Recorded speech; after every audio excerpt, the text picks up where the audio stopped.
maravillosa, con tanta gloria, con tanta unción que se está desprendiendo. Decirles que si me notan la voz rara es por el tema de la alergia. Yo cuando llega este tiempo lo paso muy mal y si me notan la voz un poco extraña es por el tema de la alergia, ¿de acuerdo? Bueno, una semana más estamos aquí cumpliendo con nuestro cometido, cumpliendo con lo que creemos que es la voluntad de Dios para este tiempo, el que esté impartiendo este escenario escatológico con una iglesia maravillosa, la cual considero mi iglesia. Créanme que no me conecto más, porque también tenemos nosotros cultos en el Campo del Ángel, la iglesia la que servimos como obrero, y nos preparamos durante la semana también para el seminario los sábados. Pero créanme que le tengo en mi memoria, en mis oraciones, durante toda la semana me acuerdo de ustedes, no solamente el día del lunes. Clase número 15 de escenario escatológico, ya 15 semanas estudiando este libro maravilloso y profundizando cada vez más. A punto hermanos, de terminar con los juicios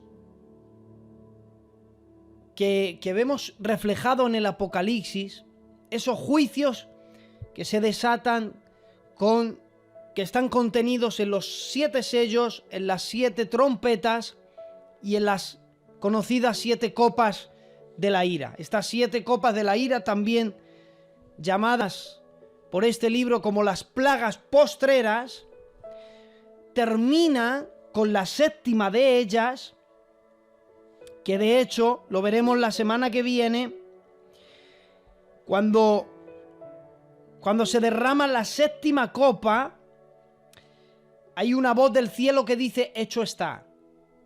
O sea, se culmina, la 7ª copa es la culminación de los juicios de Dios sobre la tierra. Luego, una vez que ya hayamos desarrollado la 6ª copa, que es la que vamos a desarrollar hoy, en la semana que viene hablaremos de la 7ª copa y nos introduciremos ya en unos eventos escatológicos donde lo vamos a poder entender muchísimo mejor. Así que vamos a ponernos en materia. La semana pasada ya vimos cómo se derraman las copas de la ira, las conocidas las plagas postreras, que así también lo describe el libro de Apocalipsis. Y la semana pasada hablemos de 5. Vimos cómo 5 copas fueron derramadas sobre la tierra, y la primera de ellas, los hombres fueron dañados por esas úlceras malignas, pestilentes, donde no podían aliviar el dolor de eso que había sido producido por una plaga divina.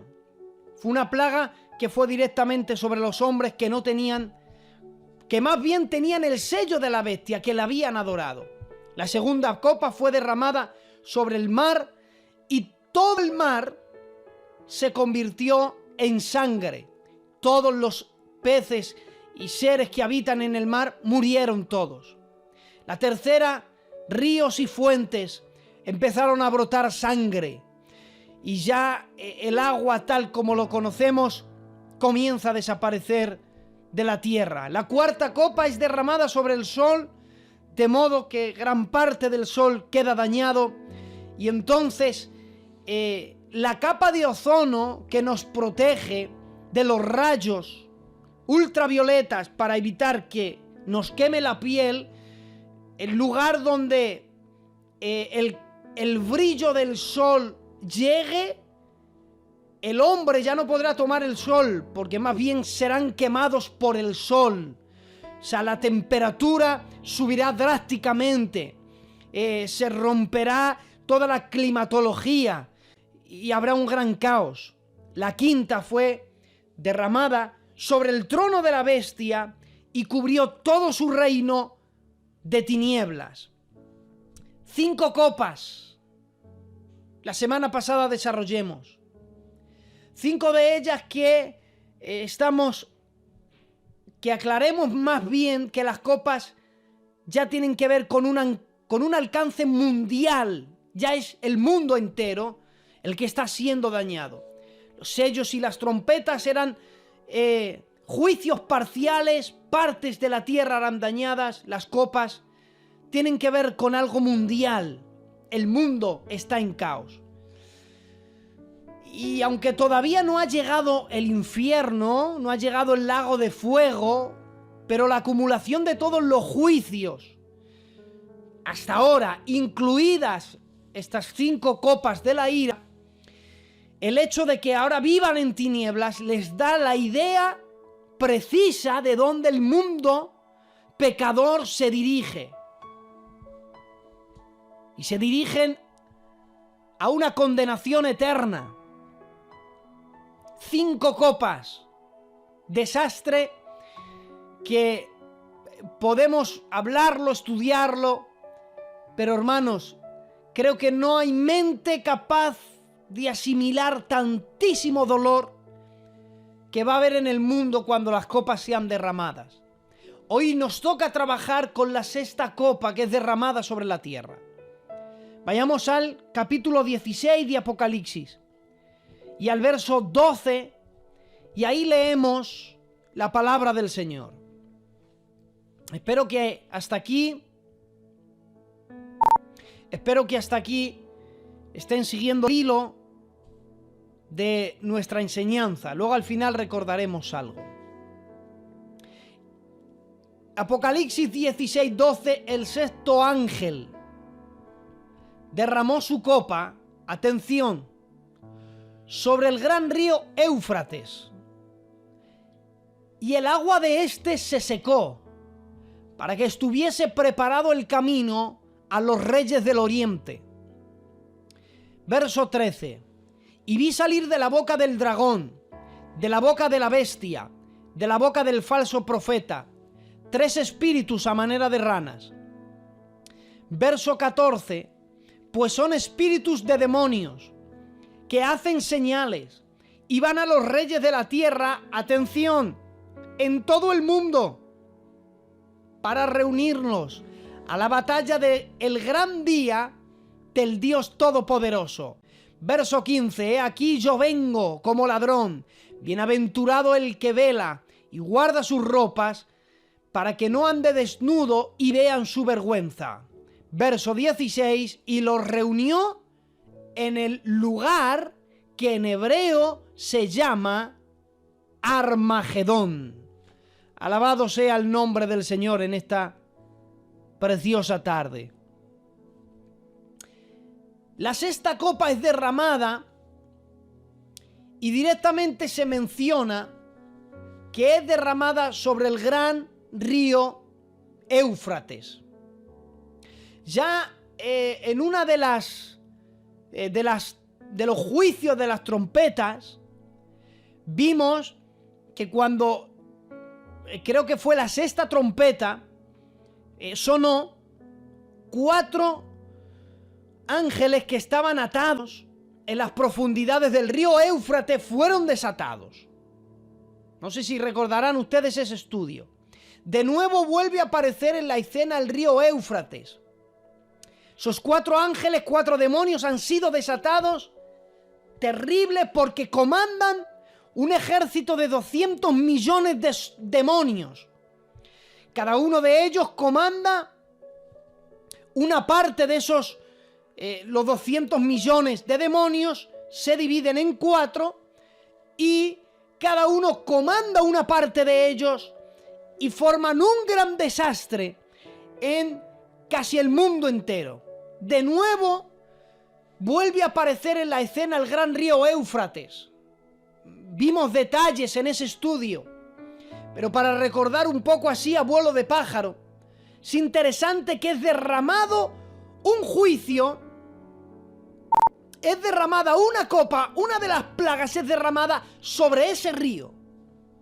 Josué capítulo 1 Y el verso 4 dice, desde el desierto y el Líbano hasta el gran río Éufrates, toda la tierra de los heteos hasta el gran mar donde se pone el sol, fijaros, será vuestro territorio. O sea, el río Éufrates, del cual conocimos detalles, uno de los 4 ríos que se repartían en el Edén, era un río muy importante, sigue siendo un río muy importante actualmente, pero a nivel del pueblo de Israel, el gran río Éufrates también lo asociaban a su territorio, era como la división del territorio, era como los límites de la tierra prometida. Y es que resulta que una copa es derramada, y es derramada sobre este río, de modo que el río se seca, verso 12, para que estuviese preparado el camino para los reyes del oriente. De pronto, cuando el río se seque, van a cruzar por ahí los reyes del oriente con sus ejércitos, porque han sido engañados, como vamos a ver ahora, han sido engañados por poderes satánicos, concretamente por Satanás, el falso profeta y la bestia, que es el anticristo. Han sido engañados por estas fuerzas demoníacas. Vamos a estar hablando cómo es posible que los engañen, y van a cruzar por ahí porque de otro modo no podrían cruzar, pero todo guarda una relación. Y es que es interesante que ha habido en la historia, ya ha habido líderes que han llegado incluso a cruzar el río para llegar a ciertos territorios. O sea, el río Éufrates concretamente ese estrecho de todo el río Éufrates fue como que los grandes conquistadores siempre quisieron cruzar. Nunca cruzaron de la manera que lo van a cruzar los reyes del oriente, pero aún así el lugar estratégico de aquellos territorios, decía que el lugar estratégico de aquellos territorios a nivel de conquista fueron deseados por grandes conquistadores. Un conquistador llamado Tamerla, que fue un conquistador, bueno, realmente fue un líder militar y político, era mitad turco, mitad mongol, de Mongolia. Fue uno de los grandes conquistadores de todo el Asia Central. Incluso fue tan increíble que en apenas 2 décadas, este noble musulmán llegó a conquistar 8 millones de kilómetros cuadrados de Eurasia. O sea, no estamos hablando que conquistó una ciudad, estamos hablando de 8 millones de kilómetros cuadrados. Sus grandes ejércitos cruzaron continentes, desde Deil hasta Moscú, desde las cordilleras de Tien Shan hasta el Asia Central, incluso hasta los montes de Tauros de Anatolia. O sea, cruzaban grandes regiones y tomaban como referencia el río Éufrates. Y por donde pasaban, conquistaban, arrasaban, algunas ciudades las aniquilaban por completo, otras las perdonaban, pero su fama llegó a extenderse por toda Europa como uno de los grandes líderes nómadas que ha existido. Otro más conocido fue Gengis Khan. Este sí que fue, vamos, llevó al imperio mongol a otro nivel directamente de conquista. Fue de hecho el primer imperio que fue considerado como uno de los más grandes en términos de expansión territorial. Pues todo esto, estos grandes conquistadores tomaban como referencia para sus conquistas la travesía de todo el río Éufrates. Es interesante que para conquistadores ese río era muy importante. No es casualidad que el río Éufrates se seque para que los reyes de Oriente piensen que van a ir a un lugar a conquistar, y concretamente a conquistar a Dios porque le venzan en una gran batalla. Mira lo que dice Isaías capítulo 11, verso 15, acerca del río y de lo que va a pasar por allí. Dice, y se secará. Dice, y secará Jehová la lengua del mar de Egipto, y levantará su mano con el poder de su espíritu, y cita, sobre el río. He ahí el gran río Éufrates. Ese sí es el río Éufrates. Y lo herirá en sus 7 brazos, y hará que pasen por él con sandalias. Fijaros, hermanos, esto no hay cartógrafo que sea capaz, ni historiador, sobre todo en términos de cartografía. ¿Quién le dijo a Isaías? Escúchenme, esto es muy fuerte. Ni navegantes. Hay cartas de navegación muy famosas. Y ha habido navegantes muy famosos, cartógrafos increíbles. Incluso que han encontrado cartas de navegación que han sido un misterio. Las cartas de navegación de Pili Reis son un misterio hoy día para el mundo. Son un misterio. O sea, cartografiando lugares que era imposible que fueran cartografiados sin un satélite. Son un misterio.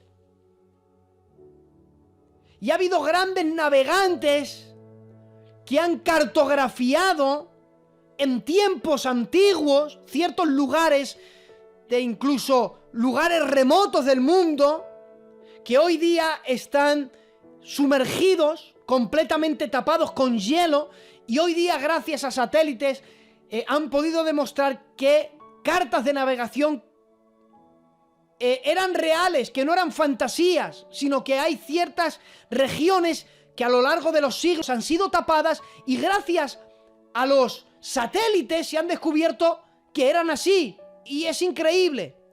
Pero más sorprendente es lo que aquí estamos leyendo. Dice en Génesis que el Edén repartía, dice que de ahí salía un río que repartía en 4 ríos. Y uno de ellos es el Éufrates. Pero es que a Isaías se le reveló que el Éufrates tenía 7 brazos. Es decir, tenía 7 ramificaciones, se repartía en 7 lugares distintos. Eso Isaías no podía saberlo, porque él no había salido de Jerusalén. Es entonces que esto es una muestra de que Dios va más allá. ¿Y por qué sabe Dios eso? Porque Dios es Dios. He aquí una revelación directa del Espíritu Santo, algo que Isaías jamás pudiera haber sabido, que el río Éufrates, un río de mira los kilómetros que estuvimos viéndolo, es imposible que él sepa que tuviera 7 brazos en sí mismo. Imposible. Lo secarán tanto que pasarán con sandalias. Y habrá camino, dice el verso 16. Y habrá camino para el remanente de su pueblo, el que quedó de Asiria, de manera que no hubo para Israel el día que subió de la tierra de Egipto. De pronto que el río se seca. De nada, Sara, Dios te bendiga mucho. De modo que el río se seca. Ya está preparado. Va a pasar por ahí los reyes del oriente con sus ejércitos. Pero pasan por allí por esto. Dice el verso 13. Vi salir de la boca del dragón, de la boca de la bestia y de la boca del falso profeta 3 espíritus inmundos, a manera de ranas. Tenemos frente a nosotros la Trinidad diabólica. No quiero tocar mucho porque estoy reservándome para un estudio completo que os lo vuelvo a recordar, que se llama la obsesión de Satanás. No sabe no sabe lo que hacer Satanás para parecerse a Dios. No es casualidad, hermanos, que aquí aparezca una trinidad diabólica. Hay quien defiende que Dios no es trino. O sea, hay quien defiende... Mira, cierto es, he aquí Israel tu Dios, Jehová Dios, uno es. Nadie duda que Dios es uno. Eso nadie lo pone en duda. Pero aunque Dios es uno, cuando Dios se manifiesta, Él es capaz de manifestarse en Dios Padre, Hijo y Espíritu Santo. Y el Hijo sigue siendo Dios, el Espíritu Santo es Dios, el Padre es Dios, y aunque se pareciera que se habla de tres personas distintas, que no tienen nada que ver una con la otra, que son tres dioses, no son tres dioses, es un solo Dios. Sí, pero ¿cómo es posible? Mis amados, que estamos hablando de Dios. Que es que Dios puede hacer todo. Es que a veces queremos... Mira, el hombre es tripartito. Es un espíritu. Tiene un alma y vive en un cuerpo. Y tiene... Fíjate, es tripartito. Ya Hebreos capítulo 4, verso 12. Y la palabra más cortante que una espada de dos filos que penetra hasta partir el alma y el espíritu. El alma y el espíritu. Siempre en la Biblia se hizo diferencia entre el alma y el espíritu. La Biblia dice que cuando el hombre muere, no dice de que el alma va a Dios, dice el espíritu va a Dios que lo dio. Cuando Jesús habló del infierno o del lago de fuego, no temáis a aquel que puede matar el cuerpo, y cita, sino el que puede mandar el cuerpo y el alma al infierno. Y ahí ya no aparece el espíritu. Entonces, en la Biblia hay suficiente material para demostrar que el hombre es tripartito. Pero está todo unido en un mismo lugar. O sea, yo ahora mismo, mi alma no se puede ir a otro sitio, y mi espíritu a otro sitio, y mi cuerpo estar en otro sitio. No. O sea, todo coexiste en un mismo lugar. Pero ¿por qué queremos hacer de Dios, limitarle como al ser humano? Es que si Dios es imposible porque es que nosotros... No, pero es que Dios no es como nosotros. Es que Dios puede hacerlo. ¿Y cómo? Pablo decía que era difícil de explicar. Pero que sea difícil de explicar, dice Pablo, por eso él decía, grande es el misterio de la piedad. Cuando Timoteo le dijo, ¿me puedes explicar este tema? Timoteo en una de las cartas le pidió, explícame por favor el tema que estamos hablando. Y dijo, mira, Timoteo, grande es el misterio. Dios fue manifestado en carne, predicado a los gentiles, recibido arriba en gloria. Ya está, no pienses más, te vas a volver loco. Hay cosas que nuestra mente es incapaz de entender en su totalidad. Pero que sea difícil de explicar y más complicado de entender no significa que no sea así, porque Biblia hay suficiente. Y prueba de que Dios es trino es que a lo largo de toda la Biblia Satanás siempre ha querido imitarle. Y si Dios pone en escena una trinidad diabólica, es porque quiere imitar su manifestación en tres como Él hace. No sé si he sido claro, porque la Trinidad es más difícil de explicar que la escatología. Pero saldrán de la boca de ellos tres espíritus. Cuando Juan les ve, dice esa manera de ranas, que pueden llegar a ser incluso... Las ranas suelen vivir en pantanos, la gran mayoría. Pueden llegar a ser molestosas, porque tomamos como referencia que en Egipto hubo una plaga de ranas, y dice la Biblia que fueron molestosas en gran manera, y si añadimos también uno de los versículos que hay en Salmos, que es la versión extendida, porque cuando sale una película, muchas veces salen películas en el cine y luego sale la versión extendida, que es la misma película pero con más detalles. Pues ¿saben ustedes que el Salmo es la versión extendida de toda la Biblia? Eso ya os lo explicaré en otro momento. Y en el Éxodo encontramos las plagas, digamos que sería la película, y en el Éxodo encontramos la versión extendida. Hay más detalles de las plagas en Salmos que en el mismo Éxodo. Cuando unes una con otra, dice la Biblia que las ranas fueron molestosas en gran manera, de modo que se metieron hasta las cámaras de Faraón. Fueron molestosas en gran manera. Pueden llegar a ser pesadas en ese aspecto. Seguramente tenemos ante nosotros, con esto que sucede, una campaña de propaganda diabólica como nunca ha habido ni jamás habrá. No deja de ser otra cosa. Cuando estos tres espíritus salen de la boca, no van a una región concreta, van a todo el mundo. Tenemos aquí, al parecer, una importante y compleja trinidad diabólica que en su actividad que ellos van a hacer, esos tres espíritus tienen un único cometido y es convencer a los reyes del mundo.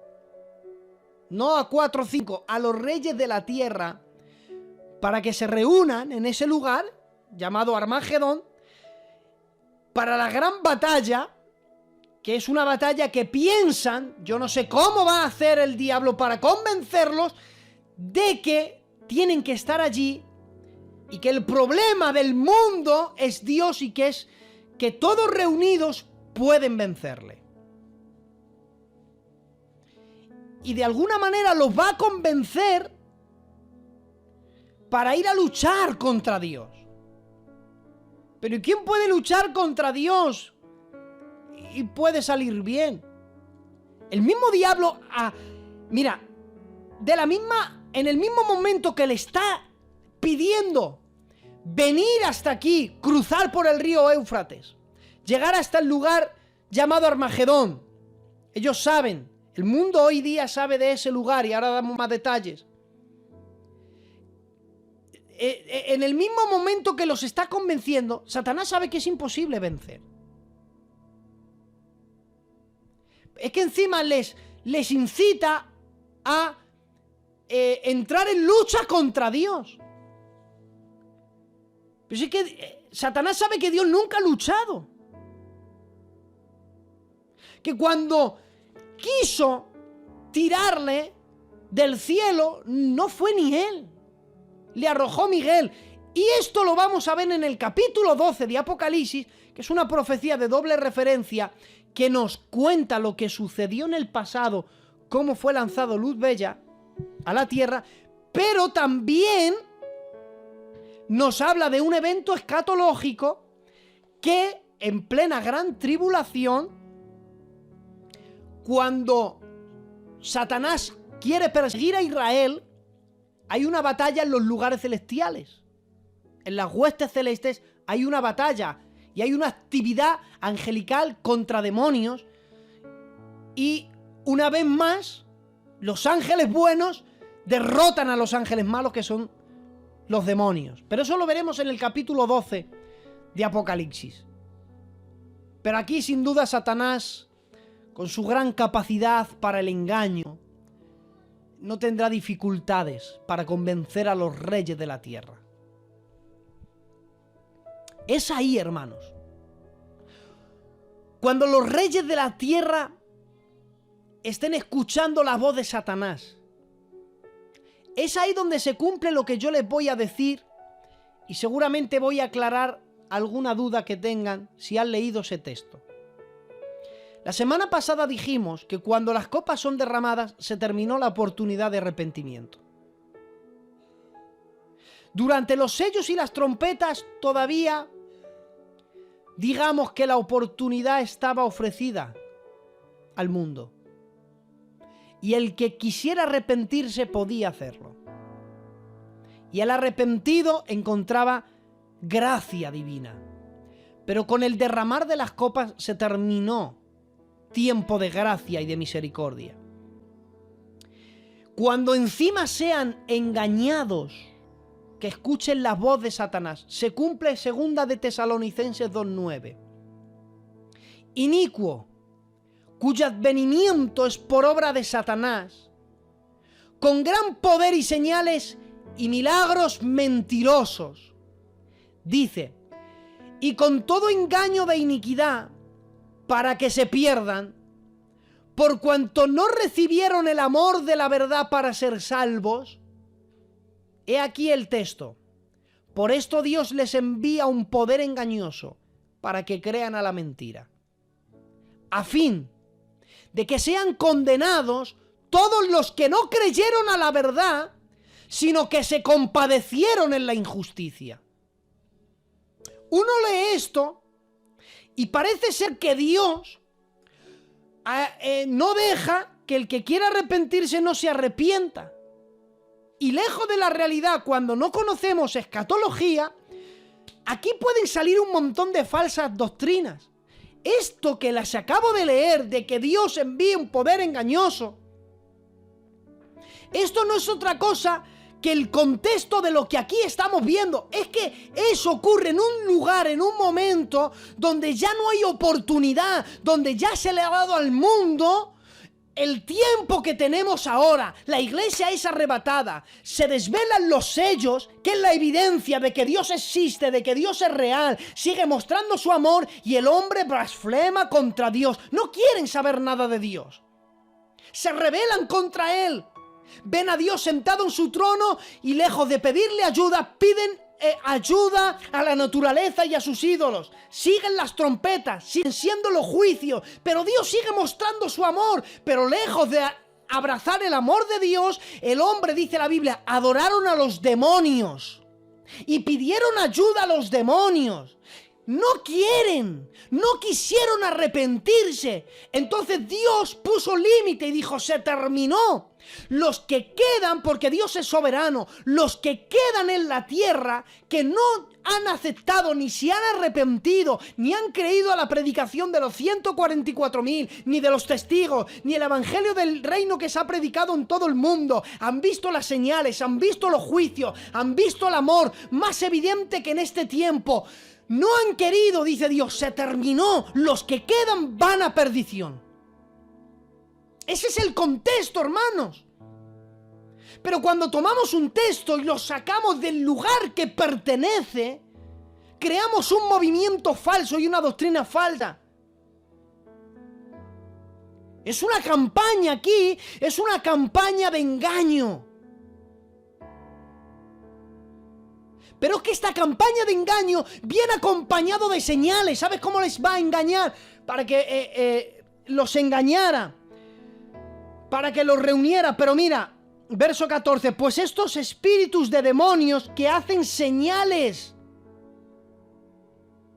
y van a los reyes de la tierra y a todo el mundo para reunirlos para la batalla del gran día del Dios Todopoderoso.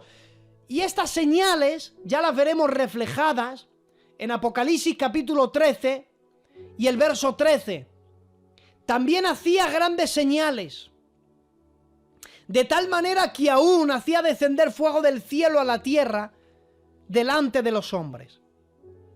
Y engaña a los moradores de la tierra con las señales que se le ha permitido hacer en presencia de la bestia, mandando a los moradores de la tierra que le hagan imagen a la bestia que tiene la herida de la espada y vivió. Ya hablaremos del capítulo 13 de Apocalipsis. Pero harán señales. Estos demonios van a engañar al mundo. Y lo van a engañar no solamente con palabras, los van a engañar con señales, con milagros. Fíjate, uno de ellos hará descender fuego del cielo. Satanás ya la ha hecho una vez. No sé si ustedes recuerdan dónde. Fíjate el primer ataque. Otro día me encantaría hablarles de Job capítulo 1. Es un tema precioso. Es donde yo veo ahí la paz de Dios reflejada. En ese capítulo es donde yo tomo de referencia para hablar de la paz de Dios. Fíjate cuál es el primer ataque. Dice uno de los siervos que había quedado con vida, que había quedado con vida porque Satanás no lo mató. Se acabó con todos, pero dejó a uno. Y el que dejó era el portador de malas noticias. Porque a veces el diablo a unos los toma y los lleva a la ruina para destruirlos. Pero hay quien practica pecados y vive una vida doble en el culto y dice el diablo, déjales. Que se crea que así va bien la cosa.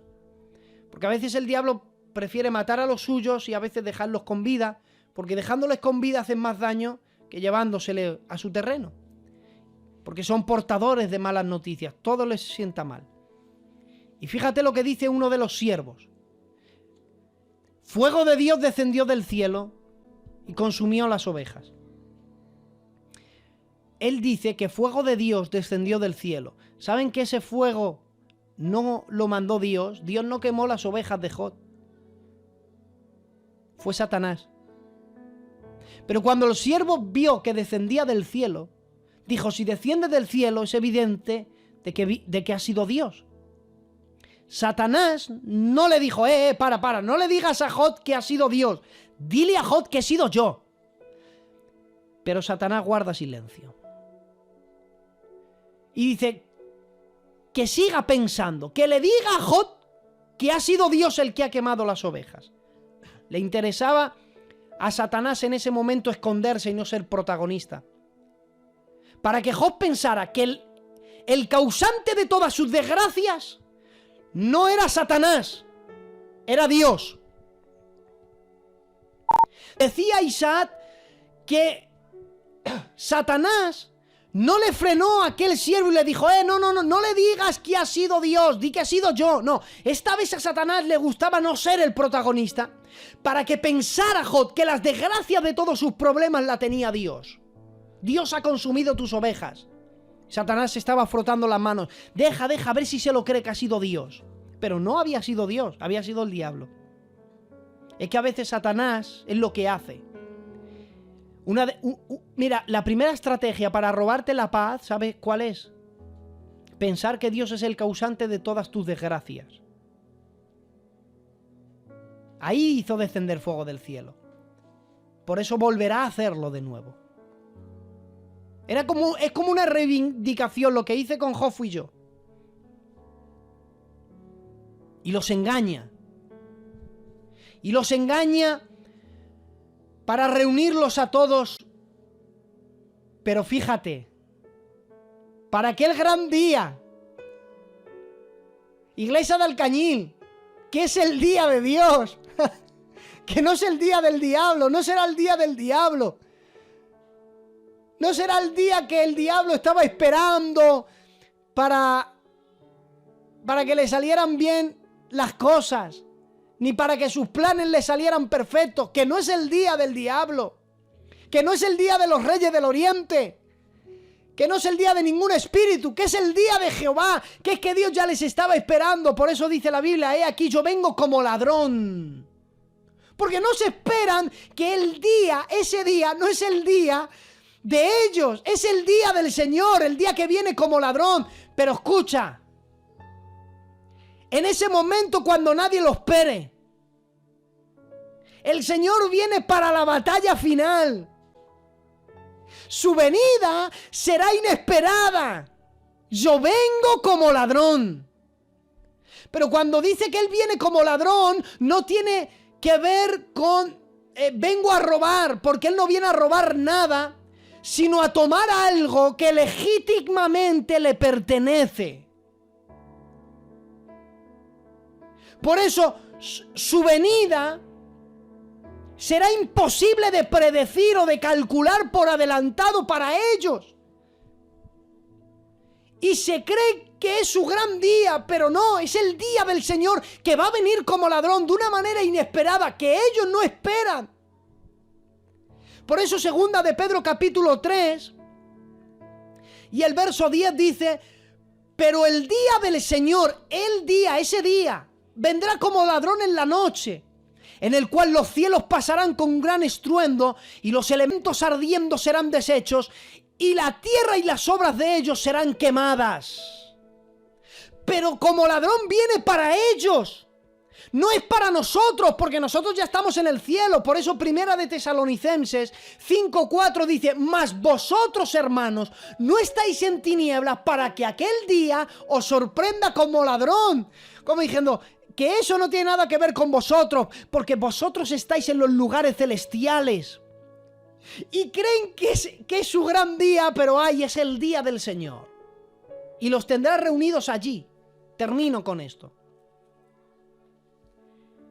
Verso 16, y los reunió en el lugar que en hebreo se llama Armagedón. Llegará un momento en nuestro estudio que dediquemos un solo estudio a hablar de Armagedón. Pero para cerrar con la sexta copa, la reunión de los ejércitos se lleva a cabo en ese lugar. Un lugar que en hebreo se llama Armagedón, que básicamente significa la montaña del Megido. ¿Sabes que ha habido muchas batallas que se han llevado en ese lugar? ¿Saben que en el valle del Megido, la montaña del Megido, en Armagedón, para ser más claros, estuvieron Nabucodonosor,